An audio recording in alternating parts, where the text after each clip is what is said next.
السلام عليكم. ذني وجبة 6 طيور. هذا أول واحد. هذا أحبش عيون سود. هذني 3 أزواج، الزوج ب125 وكلهم بيعة واحدة، 3 أزواج يعني إنه مو هواي. هذا بالريشة الرابعة. هذه رجله خارقة معنى الكلمة. هاي شراويله يعني بالقليل 6. كلش قوي هذا الطير. هذا أول واحد. هاي الثانية نشلية منقار أبيض. هذه رجلها.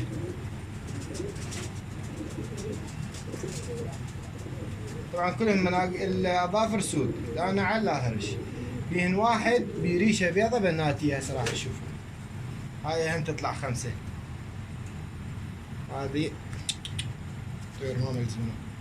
هذا كله نسلة. هذا الثاني. هذا الثالث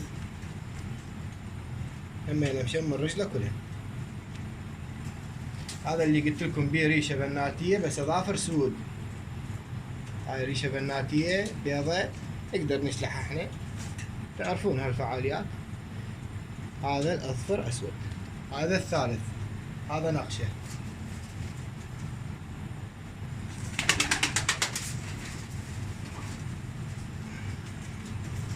هذا الرابع. عجيب. طبعا الطيور اللون مالتها الراقي. هذا همينه كلهن نسل باوعه. هاي كلها هاي الطيور كلش ناصحة، فشمرت رجليها وجناحها كلهم مخاليف. طبعا هاي بالثامنة.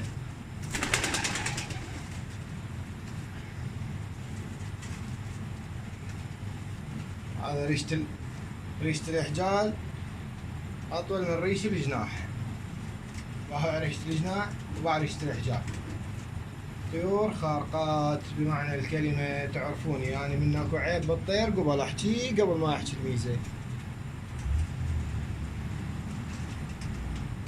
عيني ذني ترى سعرها النهائي.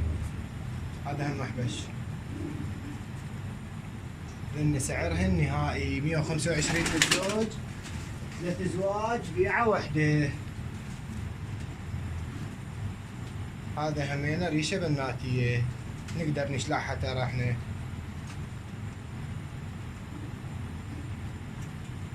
بس الطيور كلها مشمرة رجليها، يعني شكو شي ضعيف هنا مشمر رجليها. شفتوهم كلهم نسل. هذا بالثانية. ان شاء الله ما طولنا عليكم. بالسلامة.